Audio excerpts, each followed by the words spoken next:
Okay, so we have finished the first step, which was to clean the saddle and get all as much grease and dirt and any excess sweat or anything like that off the leather.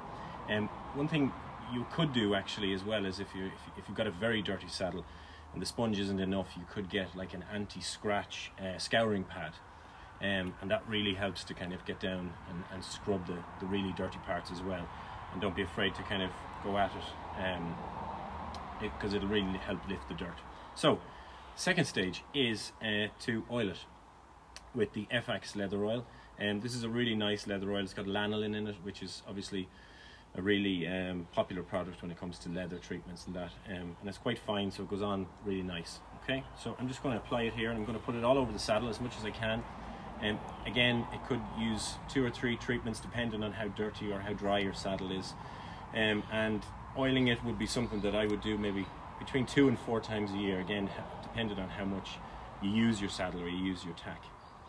And just be mindful to get it into all the cracks and all the seams and anywhere where there's thread or anything like that, or where the leather is joined, and make sure you get it into all those little bits. Okay, so we have a brush in here as well, which is a handy little bottle. It's easier to apply, so it's kind of like a hoof oil. As you can see, it goes on really easy.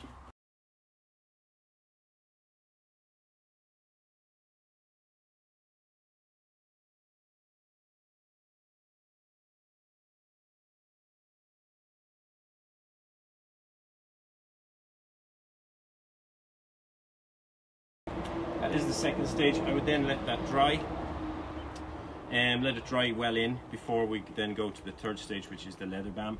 And again, don't be afraid to put on 2 or 3 layers of the oil, especially if the leather is drinking it up pretty well, or if it's soaking it up pretty well. It obviously means it needs more. Okay, so that's the leather oil. That's stage 2.